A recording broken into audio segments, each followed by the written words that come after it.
sit around waiting to get arrested. Jane fits into a category of person Dexter has dealt with before, someone getting dangerously close to exposing him, and Dexter has never had a problem crossing his own code's boundaries when his freedom is directly on the line. People might argue that Dexter only kills other killers, and that's technically true, but the code has always had that one flexible exception built into it, the part about never getting caught. Dexter has proven plenty of times that he'll break his own rules the moment his back is against the wall. And here's where the things get risky for Jane though, because his entire skill set lives in his head, not in his hands. Jane is a master of reading people and manipulating conversation, but he's never been built for physical confrontation. If it ever came down to a direct physical situation, Jane would be at serious disadvantage against someone who has spent years learning how to subdue people quickly and quietly. So realistically, if Dexter ever got Jane alone in a controlled setting, that encounter would probably not end well for Jane. That's exactly why Jane's whole strategy would have to revolve around never letting things get that far in the first place, using distance,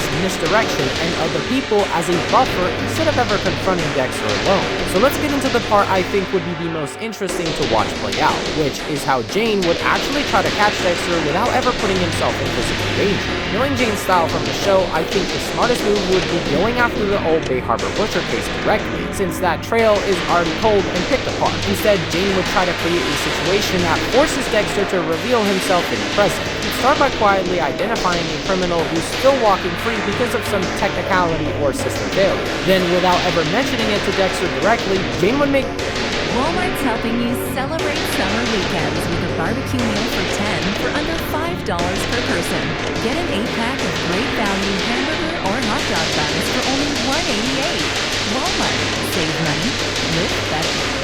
extra information about this person casually crosses Dexter's path at work, maybe through a case file left visible a little too long, or a conversation happening just within earshot. Jane wouldn't force it. He'd let curiosity and instinct do the heavy lifting, because he understands something important about people like Dexter. A trained killer following a strict code isn't going to resist a perfect target dropped right in front of him, especially one that seems to have fallen through the cracks of the system Dexter already constructs. Once that bait is out there, Jane's real move would be surveillance, not confrontation. He quietly arranged for the target's location to be watched without raising any suspicion, treating the entire setup like detective surveillance rather than a trap aimed at Dexter specifically. This is smart on Jane's part because it keeps him completely insulated. If nothing happens, nobody ever knows the trap existed at all. But if Dexter takes the bait and moves on that target, Jane wouldn't be trying to catch him in the act of killing, because that's messy and dangerous. Instead, he'd be building a pattern of evidence around Dexter's behavior leading up to that moment. Jane's whole goal wouldn't be proving Dexter committed murders from years ago. It would be proving that Dexter is still actively dangerous right now, because present tense evidence is infinitely easier to build a case around than an ocean full of decade-old bones. So realistically, I don't think this cat and mouse game would resolve quickly, and honestly, that's what makes it such a compelling standoff in the first place. Jane has an almost supernatural talent for figuring out the truth about people. Dexter has an almost supernatural talent for staying invisible while doing horrible things. Put those two abilities against each other and you get a slow burn instead of a quick knockout. My honest guess is that Jane would land on the correct suspicion within the first couple of weeks just from reading Dexter's behavior alone, but actually building something solid enough to move on, especially against someone this careful, would probably take a couple months at minimum. And during all of that time, Dexter would be doing exactly what he's always done best, watching and adapting and trying to figure out exactly how much Jane actually knows before deciding whether he needs to become a problem that gets permanently solved. So bringing all of this together, in my opinion, Jane wins the psychological battle almost every single time, because that's simply the game he was built for. And Dexter's biggest weakness has always been that his perfect mask is itself unnatural enough to be spotted by someone paying close enough attention. But winning the psychological battle and winning outright are two very different outcomes. If this whole situation ever tipped into physical danger territory, Jane would be in serious trouble, because brain power alone doesn't protect you from someone trained specifically to handle physical threats, quietly and efficiently, remember. So realistically, Jane's only real path to victory is staying several steps ahead the entire time, and never letting Dexter get him alone in a vulnerable position. If I had to put a number on it, I'd guess Jane figures out the truth within about 2 weeks, but actually building a case strong enough to bring Dexter down safely would take somewhere around 2 to 3 months, assuming absolutely nothing goes wrong along the way. And if you enjoyed this breakdown, go ahead and hit that subscribe button, because there's a lot more of these.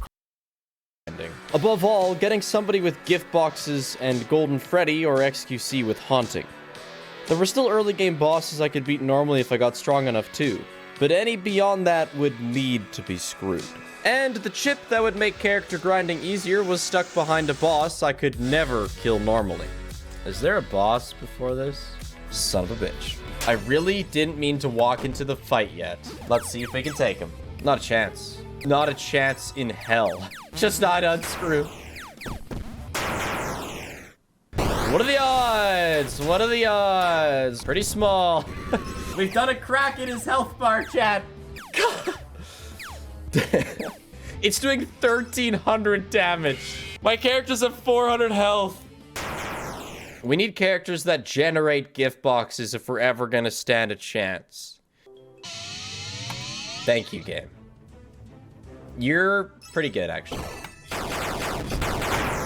I'll take you. We have two options if we want to get past that endo. Option 1, get better characters, then fight it. Option 2, just grind unscrew on it. What's the worst McDonald's meal? Any McDonald's that's been out for more than like an hour. McDonald's food lasts like half an hour before it's completely uneatable. We already lost jump scare 2. I'll take Gloom. That's cool. Oh, finally. Okay.